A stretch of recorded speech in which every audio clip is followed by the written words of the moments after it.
right, Sistas fans, I'm bracing myself for this review because I made it clear on social media last night from the Sistas Facebook group and the community tab here on the channel. This was one of the most painful episodes to watch because of the fact that I felt my brain literally sore. There was so much character regression. This episode was the definition of filler. I don't think there's been an episode of Sistas that has frustrated me this much since the season 2 finale. And you remember how I felt about that finale. And I even did a video separate from the review why the season 2 finale was a flop. And Tyler Perry, look, I know you've already filmed. Obviously, season 3 already been filmed. They just finished season 4. Do flashback episodes.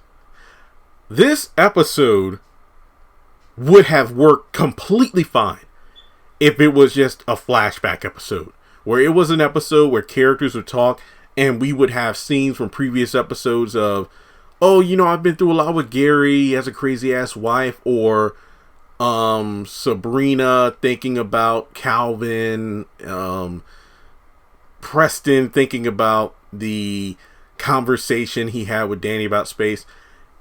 I'd rather see a clip show than to watch these characters act out memories of the series. I know I sound flustered. I know I sound like I can't get my words together, but I've tried to calm down as much as I can because for the first time in the history of this channel, I am not scoring this episode.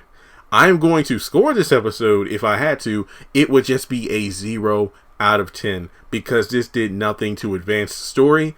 I was just so aggravated with the episode because last night when the episode aired live, I'm like, damn, last week I went through all the trouble talking to Dish Network to get things straight on my computer so I can actually watch TV on my computer as opposed to the living room where, that's the only TV connected to the box and, I can watch my stuff in here if I wanted to.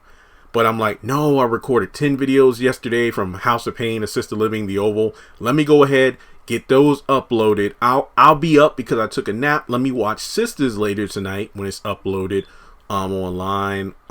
And I can watch The Wonder Years and I can watch Bruh. However, The Wonder Years and Bruh, they weren't uploaded when I was awake, so I called them this morning. And Sistas, I'm so glad I did not watch the episode live because I would have been ranting like hell on Twitter. I did put out a few tweets, but those were in reference to things I knew would happen from the episode in the previews. And the previews did not do this episode any favors because the previews looked even more intriguing than the actual episode itself because you could completely skip this episode. Now, some people could argue, well, Jeremy, you can't score it a 0 out of 10 because it failed to advance the story because what about Q calling Maurice? What about the cliffhanger ending with Hayden making a counter offer or backup offer to Zach? You're right, but at the same time, those moments I feel are what keep me from making this episode a negative number. I forgot what show it was. I think it could have been Sistas, but I think there was an episode of one of these shows I gave like a -2. It could have been the season 2 finale. I don't remember. But like I said, I will try to get through this review as painlessly as possible. But just so you know, this episode was 42 minutes long. The site I watched it at, it had the option to change the playback speed maximum of up to 2 times. So I could have been done with the episode in 21 minutes. It took me almost 2 hours because I had to keep pausing the episode because I kept cringing and wanting to bang my head against the wall. The only thing keeping me from doing so at 12:30 in the morning was the fact that everybody in the house was asleep. Because it was just such a torturous experience to see characters acting completely unlike themselves. And it wouldn't surprise me in the least that either next week or the episode afterwards, these characters will act like this particular episode never happened. Just like in this episode, they acted like events from, previous episodes didn't happen. So I'm sorry if I'm all over the place, but like I told you, this episode literally accomplished nothing. But before moving forward in the video, make sure you take a moment to hit the thumbs up button to show you like it. Also hit the bell icon to select all. That way you don't miss out whenever I post content on the channel. We're getting closer to 190,000 subscribers, so hit subscribe and follow me on social media. Links are in the description below. Hopefully by the end of the month, we'll have a minimum of 50% subscriber watch time, which is a good thing. So continue to pay attention to the channel when I upload content, and let's try to get through this. All right. Because let me just say, based on the comments I've received from people online, a mass majority of the people responding to my Sistas Facebook group post and the YouTube community tab, they agree. There are only a handful. Well, if you don't like it, don't watch it, whatever. But let me tell you how I knew this episode was going to be trash. At least 4 people messaged me on Instagram after the episode was finished. Some people told me you can watch the episode on the BET app. So I know one person watched it. So they were done with the episode around like 9:30, 9:40. And they said, bro, this episode, you're not going to like it. It's like maybe a 3 out of 10. Another person gave it like a 5. Another person said, oh, this one's a doozy. You're going to cringe a lot. And I thought I cringed during the unnecessary Nancy and Richard sex scene in the Oval. But no. Sisters did me in. You want to know how I knew this episode was going to be trash? The moment I hit play, for some reason, the background music during the recap from the previous episode sounded like some Twisted Carnival goofy stuff. And I'm like, wait a minute. It just set the tone for foolishness. Now, maybe when I have the time, I ought to go back to BET Plus and just click on the episodes just to get the recap from previously on Sisters to see what the music was like. Because if I could find out, okay, what were some of the episodes I gave the lowest scores to or felt were fillerish, like perhaps the opening music during the recap sets the tone for the episode. Because if you're a Teen Titans fan of the original cartoon, you knew there were 2 versions of the theme song. You have the Japanese version, which literally set the tone for a goofier episode, but then you had the English lyrics for a more serious episode. With Sisters, I need to know what the heck was going on, because the recap just put me in a, wait, what the hell is going on? So we pick up where we left off. You're like, Jeremy, wow, 8 minutes in and we're finally getting to the recap. That's how I felt watching the damn episode. 42 minutes of nothing. All right, so Aaron is pissed off because of the fact that not only did Karen call out Zach when they were making out just now, but then she also says, I'm sorry, Zach. Oops, I mean Aaron. Because he's trying to wrap his mind around, how could I get Zach out of your head, out of your heart? Is it because he's better than me at sex? Is that what's happening right now? The fact that I can't, measure up to him. Tell me right now, is he better than me or what? No, I can't. No, it's 3 years. It just can't get away from it real quick. So he mentions the night they actually had sex for the first time, and he says, look, the night we had sex, did you say his name? Because I feel like I vaguely heard you say the name Zach. And she's like, I don't remember. I don't know. I wasn't thinking about, so what, you were thinking about him when you were with me? I wasn't thinking about him the whole time, meaning that the first time that Aaron and Karen had sex, Aaron wasn't even the focus of her mind. So he obviously feels like crap. So, it was just pretty bad. And he explains why he left that night. So I guess this is the official reason why Aaron went off into the night. Now, at first we're like, wait a minute. He leaves in the middle of the night after having sex. Gary leaves Andy. So are these two? Apparently not. He says that he left because of hearing Zach's name. That was part of the reason. The other part of the reason was because he felt something with Karen that he never felt before. So it was like this incredible urge. I wouldn't say like rage or anything, but he literally felt well, I hate to use this word, talking about the pastor, hella intense about Karen, so he just had to stop himself in the moment. So unless it's retcon like 3 episodes later, this is the official reason why Aaron decided to leave in the middle of the night. So he's like, look, you need to call him, you need to talk to him. Look, I've tried. He's not talking. Well, we need to make him talk to you so you can tell him how you feel to get this thing just to let go of a hold of you so we can move forward, because until then, you know what, I'm just going to leave. Bet money he's going to bring his ass back next week. Either within the next 2 episodes, Aaron is going to be back, because this is just stupid. This same shit happened in the season 2.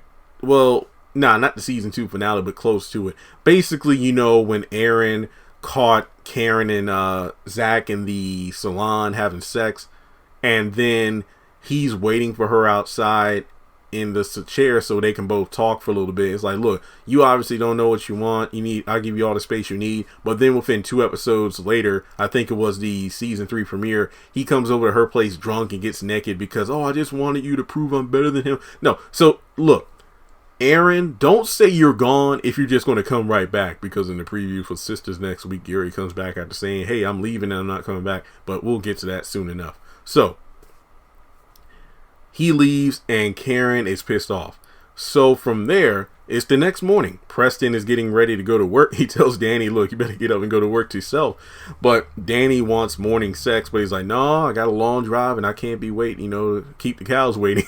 So it looks like the talk they had last night went well and they had good sex. But he says that he's actually looking for his own place that's kind of between the city, where Danny and everybody else lives, and, where he works at. That way he doesn't have such a long drive every single day to and from work. I can relate. It reminds me of when I first started at the call center before I had an apartment and had to drive an hour from home to Lynchburg and then drive all the way back for like 2 or 3 weeks. So from there, Danny's like, ooh, okay, well, I'll just see you tonight then. No, you'll see me this weekend. Wait, what do you mean? Why this weekend? Why not tonight? So you can have space. So we don't have to see each other every day, because I'm guessing it's probably Thursday where it's like, you know what? You saw me today, technically, so you won't see me Friday, but you'll see me this weekend. That way, we're playing by your rules. And then Danny starts to get into her damn feelings where it's like, basically, essentially, Preston, are you butthurt? What's going on? I mean, you can come back. Stay with me. Are you hurt? What's wrong? Basically, because when he mentions getting his own place, but then he says, no, you said you wanted space. I'm playing by your rules. And to be honest, the space is actually, I like it too. So we'll keep things going the way they are and go from there. So for some reason, when he leaves, he's like, I'll see you this weekend. Bye. She gets all pouty. So no, Danny, just know, because I know that, what is it? Episode 18, which I don't have a title for yet. Danny, the synopsis is like, Danny starts to realize that the space between her and Preston is what she wanted, but then she starts to think, is this what she really wanted, or it's not all it's cracked up to be? No, you don't know. Danny, you had this man in your apartment like you wanted. He paid the rent. And you talk about how he's always there. No, the man gets up early, goes to work, and you see him when he get back. I mean, you just make it sound like he's breathing on your neck every chance he gets. No, he's just, I don't know. I don't even want to stay on this, because it goes back to that Mignon interview where she talked about how, Preston's, he's too extreme. Like, he's either all in or he just disappears. No, he's playing by the rules you set, which was to not see each other every day, to give each other some breathing room, some space. But now that you have that space, you want him to come back, and he's rightfully like, no, I'm going to find my own place. Good on you, Preston. Good on you. Zach needs to take the same advice and not try to rush Zatima, but we'll get to that. So we go over to Maurice and Calvin's apartment. I think, quote unquote, Paula is the name of the guy from the gay bar who stayed with Maurice. Essentially, they didn't have sex or nothing. It's just basically he took Maurice out to dinner. They had a good time. They pretty much just laid together in bed just to, get Maurice back on his feet. And that's about it. And he notices that So, the dinner was left all out, and Sabrina never showed up last night, so he decides to go. And Maurice screams at Calvin for leaving all this food out. Rats and roaches will be all up in the apartment. He says that Sabrina didn't show up, so he got drunk, and he apologizes for leaving all the food out. He'll take care of it right away. And he is in his feelings, not understanding why Sabrina would be mad. And Maurice correctly points out, because she saw you with Peggy. Look, it's like she's the one who said she didn't want to commit. Well, that doesn't mean that she's going to just be agreeable when she sees you with another woman butt naked in your room. Again, forgetting the part that, yeah, Sabrina said she didn't want to commit, but you're the one who said check in with one another before you decide to see someone else. And I'm pretty sure even if you did check in with Sabrina, I don't think she would have liked you to be with another woman mere hours after climbing out of her bed saying that you love her. So, Calvin, seriously, man, you had a great moment last week when you told the sisters off, but this week, I don't even know what to say for you. But this is one line that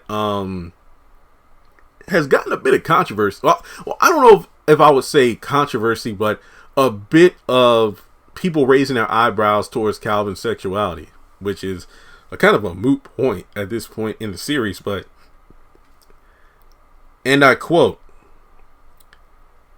"Sometimes I wish I really was gay because women are so complicated and, you all aren't so confused." And Maurice rightfully points out that confusion, disappointment, rejection, all these things come with different people groups, not just women. So don't try to, generalize it to just one group of people. And that's honestly a good point. But then again, you have the fact that Maurice is like, "Oh, are you serious about that?" He's like, "Maurice, you can't turn a straight man gay like you can't turn a gay man straight." So some people have been, and look, I am not LGBTQ, so I cannot speak on this because I'm not part of that community. But you have those who feel that being gay is a choice. You have other people saying that being gay isn't a choice. This is how a person is born. So I can kind of see how his statement would cause a conversation, but since I'm not part of the community, nor am I educated in it, I'm not going to touch it. I can see in a way from a distance how that line might be a bit controversial. However, again, I can't speak on it. So if you are part of the community and are well versed in what Calvin was saying and whether or not it's right or wrong, feel free to let me know in the comments, because to me that line was a bit, okay, so I know Calvin isn't gay, but he's open-minded because of his two fathers. So I really couldn't make heads or tails of what he meant when he said that.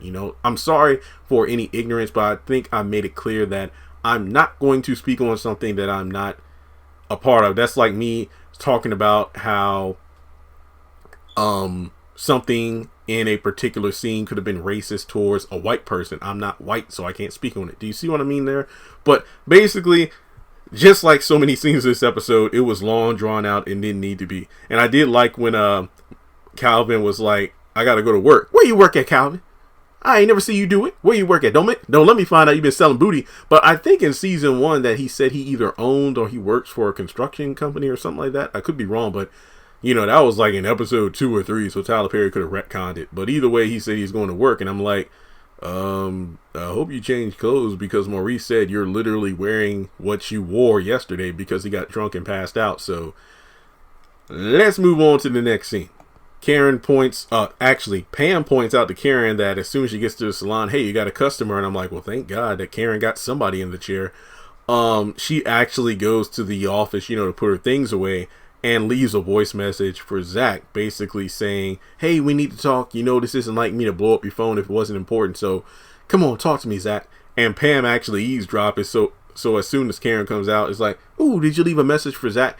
I'm not going to lie. I don't hate Pam. I know I can get how she's unlikable to a lot of viewers because of her nosiness and whatnot. But this was a straight up filler episode, so everybody was annoying.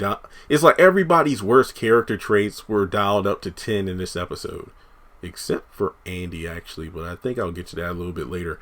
But in any case, as soon as Pam leaves her alone, it's like, well, hey, you better get, just because Zach cut you off a check doesn't mean the rest of us don't have bills to pay, so you need to go take care of that client to make this money. And so after that, she leaves another message for Zach about calling her. Look, I'm going to be at the salon all day. Come by and see me. Talk to you later. So, oh no, this is Karen. Oh, but you already knew that. I mean, Karen's blowing up Zach's phone more than the extended car warranty voicemails I get. So there we go. But we go over to Fatima's place, and she's getting ready for her day. She's sitting down, putting her shoes on. She says, "Hey, Zach, your phone's going off again. Don't you think you should answer it?" "No, that's an unknown number." Wait a minute. If Karen's calling from her phone and Zach unblocked her number, wouldn't it not show as an unknown number? I don't know. But in any case, she's running late because the two of them keep fooling around with each other. And she basically, brings up just the standard. This episode felt like, Toy Story, like you would pull the string on a character's back and then they would say their catchphrase. "Do you think we're moving too fast?" But then Zach's like, "Absolutely," because it went from, "I'm going to marry you someday," to "about moving in together. Yeah, I closed the deal pretty soon. I don't think that's a good idea. You just got out of that long relationship. You got history with Karen.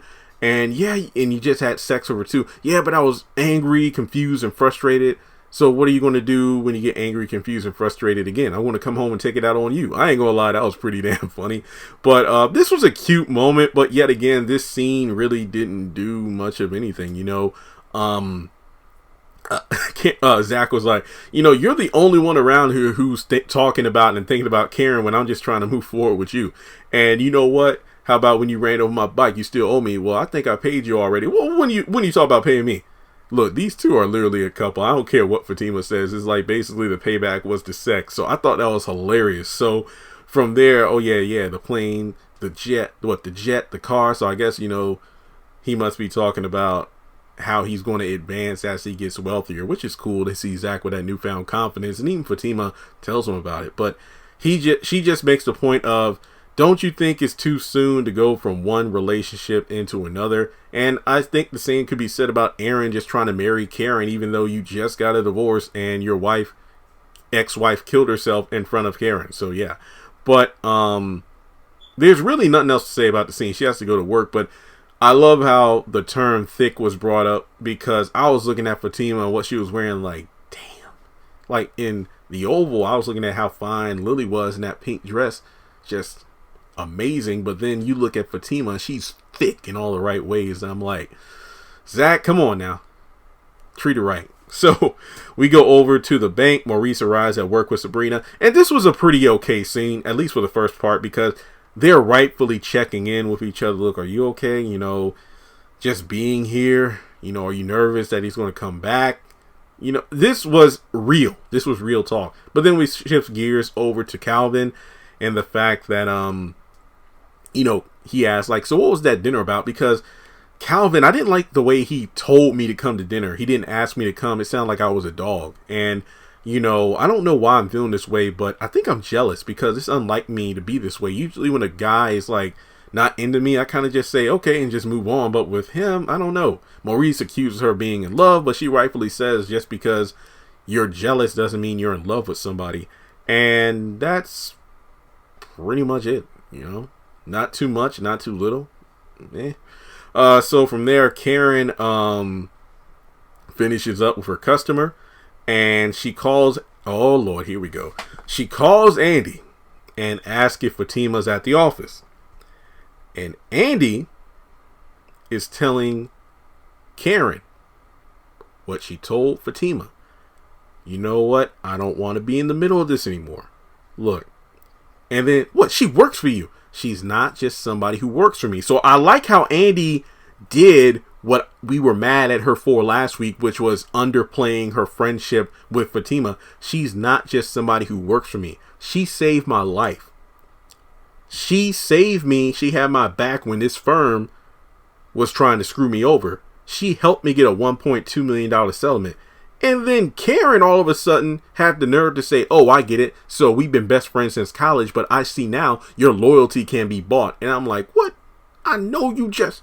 So she pretty much goes on to say, I know you're going to tell me if Fatima's talking about Zach, and then rushes her off the phone, rushes Andy off the phone when Andy won't say anything, and then she snaps on Pam for being nosy, and I was literally like, you know what, Karen, just say she fired. But then again, I'm like, well, firing her when you're short customers will probably be better for your pocket anyway.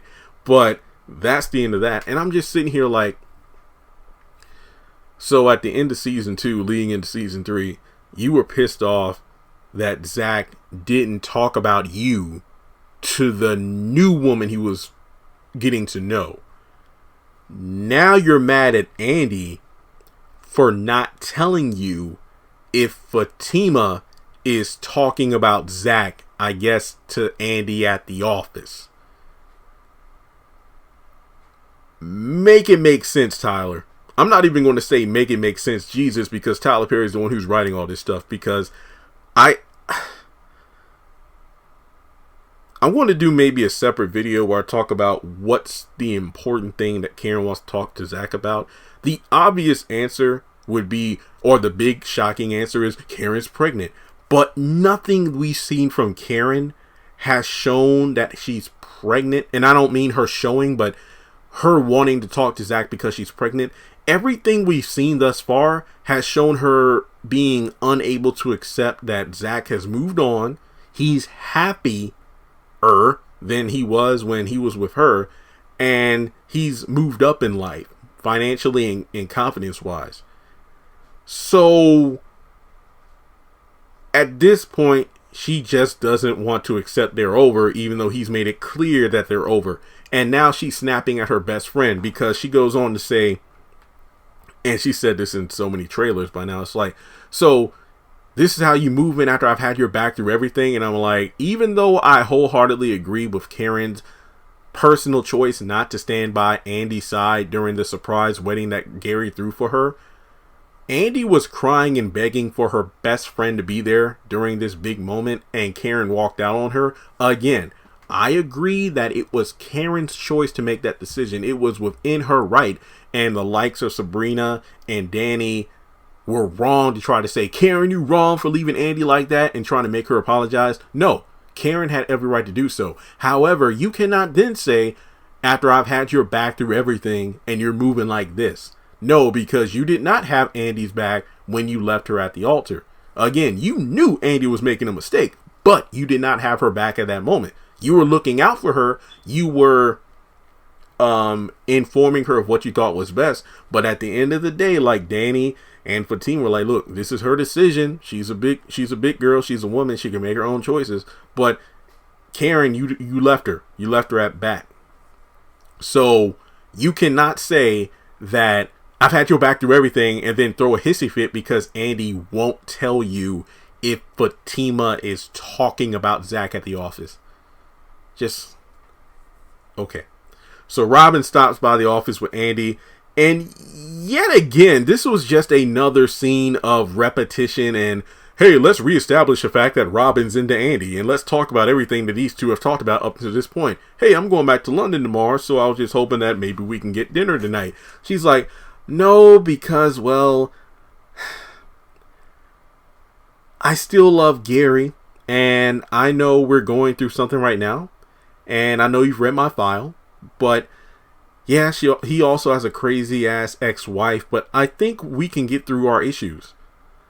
Then what the hell was last week's episode when he walked out and you said the sooner he leaves the better? Which again reinforces what the therapist says about your ass liking drama.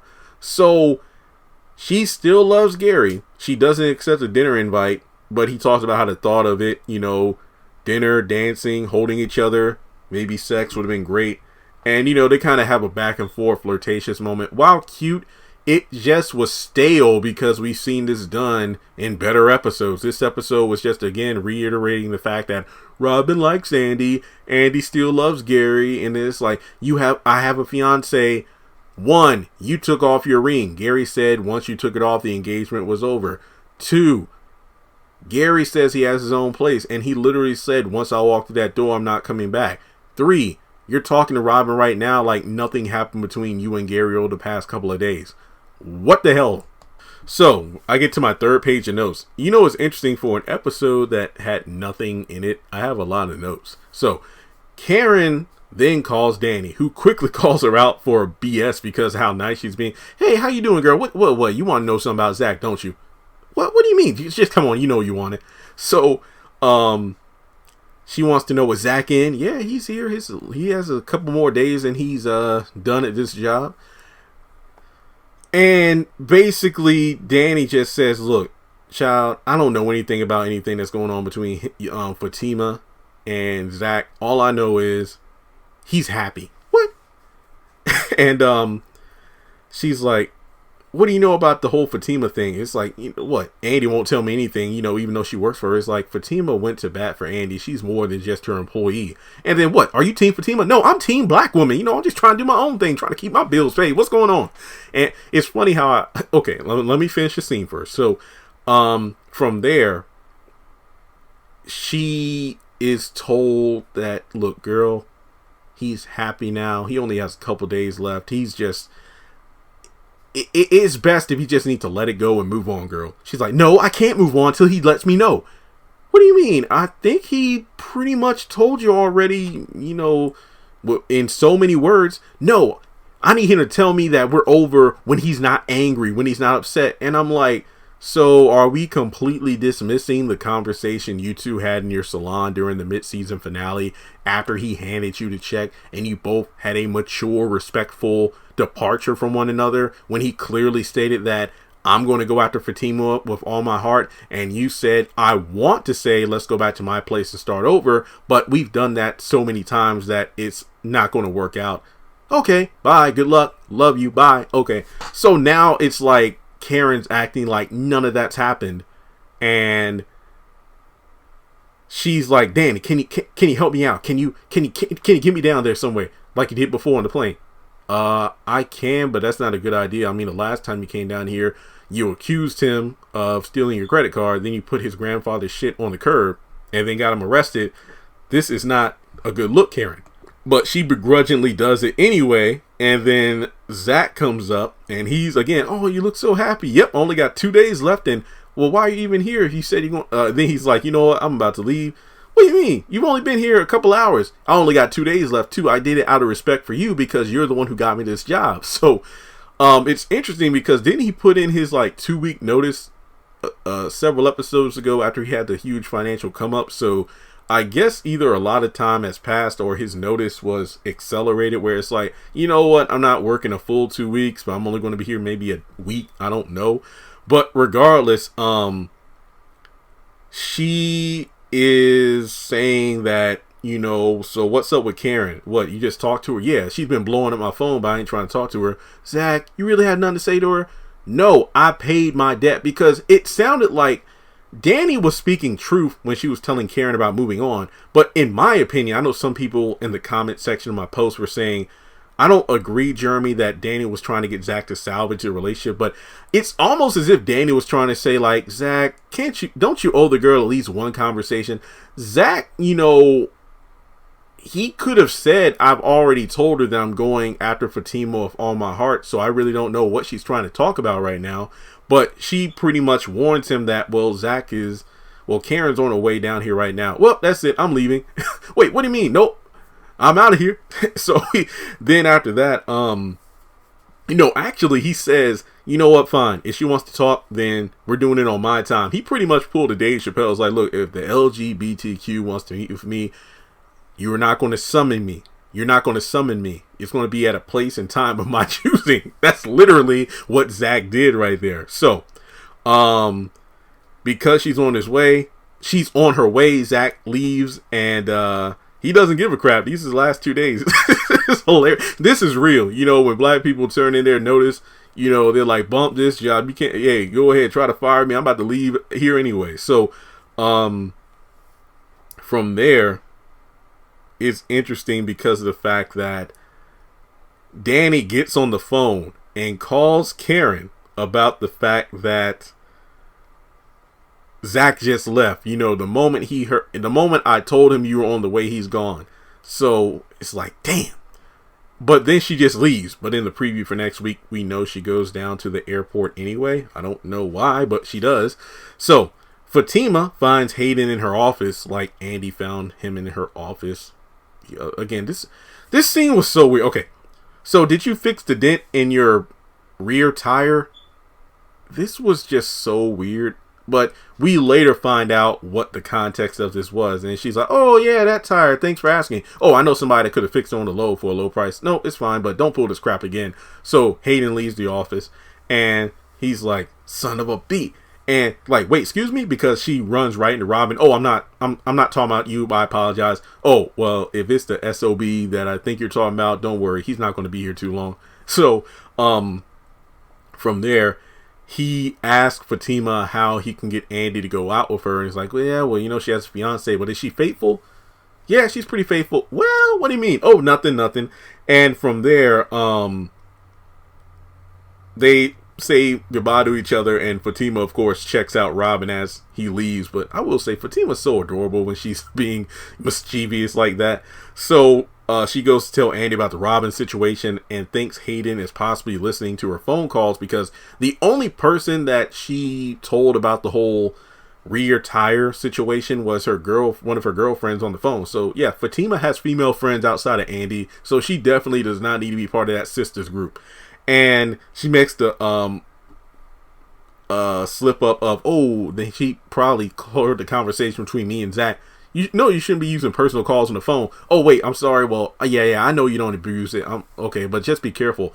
And how about this? Let's test it to see if it's real. Why don't you get on the phone with one of your girls and tell them how Hayden's sexy and how, you know, he should wear more casual clothing, and then see if he actually starts to wear more casual clothes the next day. So this is pretty sneaky, and I like it. And from there, we go over to the bank, and Maurice gets a phone call from Q, who apologizes. He knows he F's up because, yeah, I'm on that stuff and I'm trying to get off it. And he won't tell Maurice where he is, even though Maurice is trying to figure it out so he can send the cops there. And he's like, I'm around. And then he just hangs up, and I'm like, okay, that's pretty scary. And oh yeah, going back to the earlier scene between Maurice and Sabrina, talking about earlier events, she brings up the fact, well, if he shows up again, just do to him what you did to Alonzo, which was, again, one of the best moments of the series. So the final scene is Zach stopping by his new house, and the realtor's like, wait, what are you doing here? Yeah, you know, I just wanted to see the house one more time before we close out. I'm actually showing it to somebody. Wait, but my offer's still good, right? Yeah, somebody actually had a backup offer, and it's Hayden. So the episode ends. But guys, yeah, this episode for me, this wasn't it. This wasn't it. We have a handful of episodes left before the season comes to a close. But my biggest thing about this episode, aside being filler and so much character regression, is the fact that by episode 16 next week at 7, I feel like everything that occurred in this episode is going to be completely meaningless. From Aaron saying that he's going to leave Karen alone until she figures things out, to Danny talking to Preston about the whole thing about space. It's just, this was just so bad. I'm exhausted talking about it. And it's funny how this episode, or this video, is just as long or about as long as the episode itself, but I'm giving it a 0 out of 10 because I literally cannot think of a good score for it. I just think it was one of the main reasons why Tyler Perry should get other writers, which he is eventually, but I just feel like I don't even know if you remember the events of the show like you should. It's just crazy. But thanks so much for tuning in. Let me know your thoughts in the comment section below. Like and subscribe, and if you want to donate to the channel, feel free to do so on PayPal or Cash App.